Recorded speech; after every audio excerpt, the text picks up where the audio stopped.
Hi all, it's Jason here, Local Tech Experts with another video for you, something a little bit different today.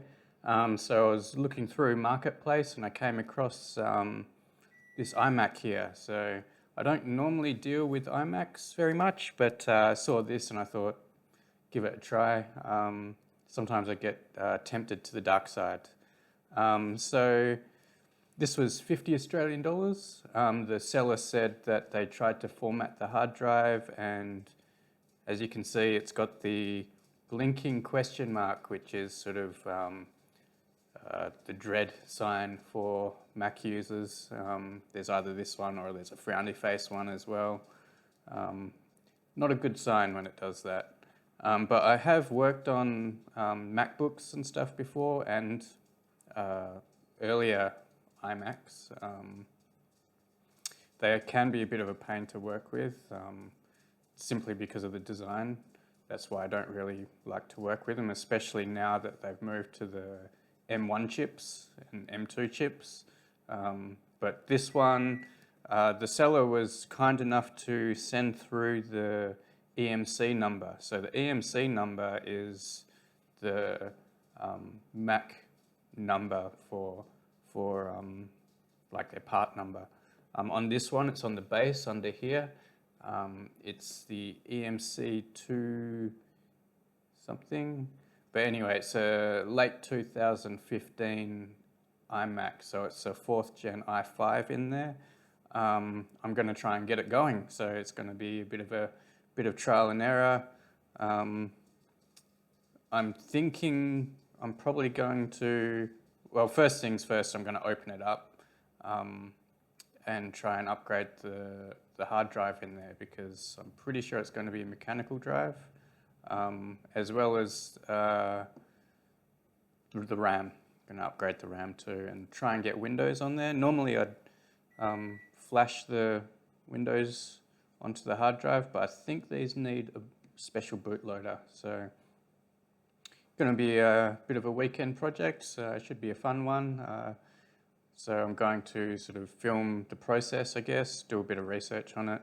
I'm thinking, so Apple, they don't really design these things to be opened or upgraded. They'd much rather you just buy a new one.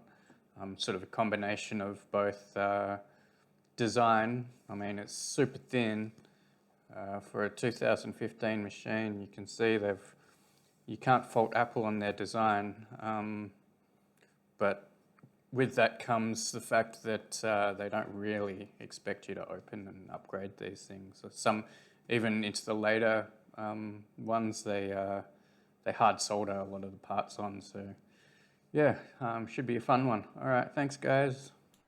So I'm using like a guitar pick here. You can get special tools for them, but they're basically guitar picks to lift the glue off the edges of the screen there. It takes a little bit of work, but just take your time with it. You get there in the end. I'll fast forward it through, so you don't have to watch me do the whole thing.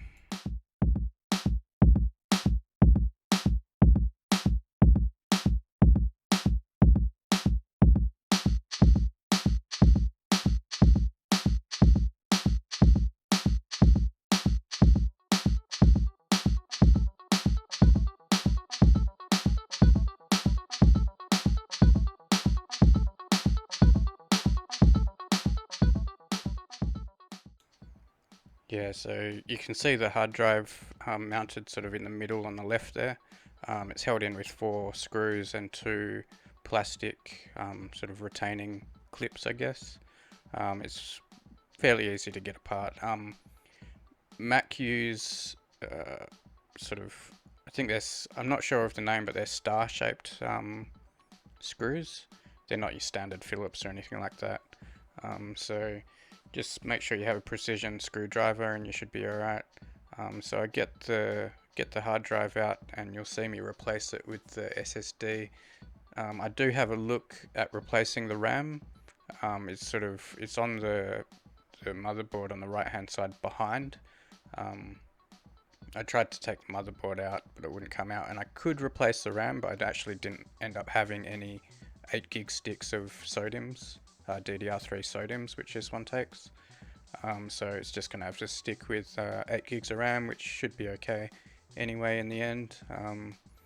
Also with that hard drive, you just got to watch the connector because it's not attached to anything. It's sort of just a ribbon, or it's just sort of sitting there. You can see I sort of shake the machine a little bit there, but yeah, it came off okay. It's got sort of rubber clips around it, but in the end it came out okay.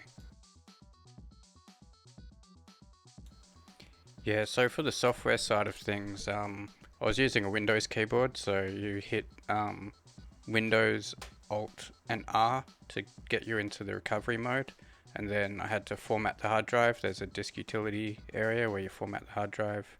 Alright, so here it is. I thought I'd finish this up while the glue is drying. I use this stuff, it's called super glue tape, T-Rex super glue tape. From what I can see, it works really well. I actually had to peel it off a little bit again because as I was attaching it, the screen ribbon came off, and getting it off the second time was even harder than the first time.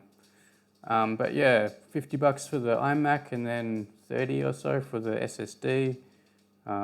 It came with a keyboard, a few hours of time just to get it into recovery, and it's got OS Catalina on there now. So not too bad. I'll probably end up flipping this one for a couple $100, so $100 worth of labor basically. I'll put a link in the description for some of the sort of tutorials I worked with. One was how to open it up, and the other one was how to format the hard drive and basically enter recovery, format the hard drive, and install OS, which is all over the Wi-Fi nowadays, so pretty cool. I've tested it all out, everything works, and nice little machine for $100 worth of effort and $100 worth of parts. Yep, I'm pretty happy with it. Thanks for watching, guys, and I'll catch you on the next one. See ya.